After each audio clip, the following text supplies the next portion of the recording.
Allah, Allah, Allah, Allah, Allah, Allah, ya Rasulullah. Assalamualaikum warahmatullahi wabarakatuh. Sahabat lisan Islamiyah yang dirahmati oleh Allah Subhanahu wa taala. Pada kesempatan kali ini saya akan membahas ataupun saya akan menceritakan sebuah kisah yang berjudul Kisah Dua Orang Paling Miskin di Kota Madinah.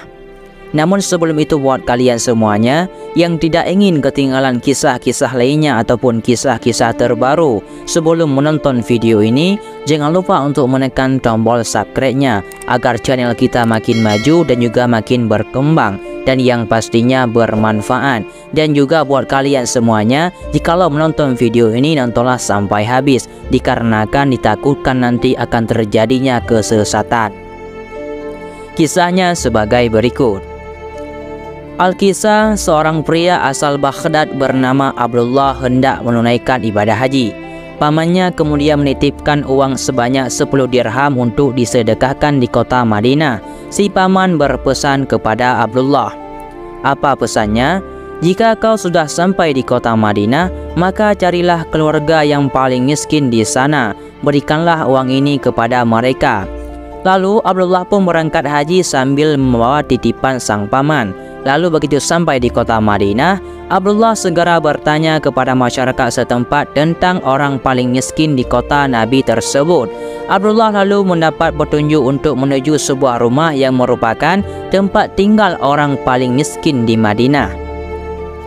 Pergilah Abdullah ke rumah tersebut. Setelah mengetuk pintu, terdengar suara seorang wanita dari dalam rumah. "Siapa Anda?" tanya wanita tersebut. Abdullah pun menjawab pertanyaan si wanita. "Aku seseorang yang datang dari kota Baghdad. Dititipkan uang padaku sebesar 10 dirham dan aku diminta untuk memberikannya sebagai sedekah untuk keluarga yang paling miskin di Madinah. Orang-orang menceritakan keadaan keluarga kalian kepadaku. Karena itu, ambillah uang ini." Namun ternyata wanita itu berkata, "Orang yang menitipkan uang kepadamu memberi syarat keluarga yang paling miskin di Madinah yang berhak menerimanya. Keluarga yang tinggal di depan rumah kami lebih miskin dari kami. Berikan saja uang itu kepada mereka." Abdullah pun meninggalkan rumah tersebut, lalu pergi ke rumah di depannya. Ia mengetuk pintu dan mendengar suara seorang wanita menjawab dari dalam rumah. "Siapa Anda?" tanya wanita itu. Abdullah pun memberikan jawaban yang sama sebagaimana kepada wanita pertama. "Aku seorang yang datang dari kota Baghdad. Dititipkan uang padaku sebesar 10 dirham dan aku diminta untuk memberikannya sebagai sedekah untuk keluarga yang paling miskin di Madinah.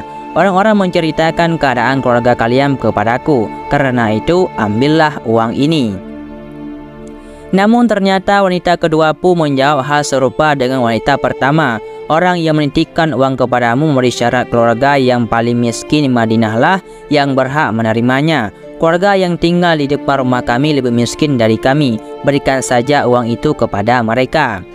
Abdullah pun kebingungan. Kepada siapa uang 10 dirham harus ia berikan? 10 dirham bukanlah uang yang sedikit dan Abdullah harus memenuhi amanah pamannya.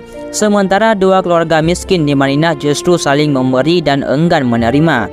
Meski dalam kondisi ekonomi sulit, mereka tak sedikit pun memiliki sifat tamak pada harta. Mereka sangat membutuhkan uang tersebut, namun mereka tak rakus dan justru memikirkan orang lain yang juga kekurangan harta. Akhirnya, Abdullah pun membagi uang 10 dirham tersebut menjadi dua. 5 dirham untuk keluarga pertama dan 5 dirham lagi untuk keluarga kedua. Barulah mereka bersedia menerimanya. Sifat kedua keluarga miskin di kota Madinah tak seperti kebanyakan orang pada umumnya. Mengingat tabiat setiap manusia pastilah menyukai harta. Namun dua keluarga tersebut menjadi teladan yang sangat baik tentang sifat qanaah dan tidak tamak kepada harta. Peristiwa tersebut terjadi di zaman yang belum jauh di era Nabi, yakni era setelah tabi'ut tabi'in. Mereka masih memegang teguh ajaran Rasulullah agar tak rakus pada harta dan dunia. Sesungguhnya Rasulullah SAW pernah bersabda, "Demi Allah, Bukanlah kemiskinan yang aku takutkan akan merusak agama kalian, akan tetapi yang aku takutkan bagi kalian adalah jika perhiasan dunia dibentangkan dijadikan berlimpah bagi kalian sebagaimana perhiasan dunia dibentangkan bagi umat terdahulu sebelum kalian, maka kalian pun berambisi dan berlomba-lomba mengejar dunia sebagaimana mereka berambisi dan berlomba-lomba mengejarnya, sehingga akibatnya dunia itu membinasakan kalian sebagaimana dunia membinasakan mereka. Hadis riwayat Al-Bukhari dan Muslim.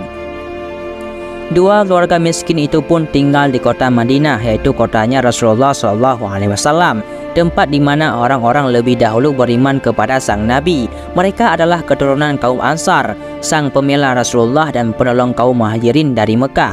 Allah bahkan menyebut keutamaan warga Madinah dalam firman-Nya, dan orang-orang yang telah menempati kota Madinah dan telah beriman, yaitu kaum Ansar, sebelum kedatangan mereka, yaitu kaum Muhajirin, mereka mencintai orang yang berhijrah kepada mereka, dan mereka tiada menaruh keinginan dalam hati mereka terhadap apa-apa yang diberikan kepada mereka, yaitu orang Muhajirin, dan mereka mengutamakan orang-orang Muhajirin atas diri mereka sendiri, sekalipun mereka membutuhkan apa yang mereka berikan itu. Dan siapa yang dipelihara dari kepikiran dirinya, maka mereka itulah orang-orang yang beruntung. Surah Al-Hajj ayat 9. Jadi hanya inilah yang dapat saya sampaikan. Mudah-mudahan bermanfaat bagi kalian semuanya. Saya akhiri, wallahu a'lam bishawab. Assalamualaikum warahmatullahi wabarakatuh. Allah, Allah, Allah, Allah, Allah, Allah, ya Rasul.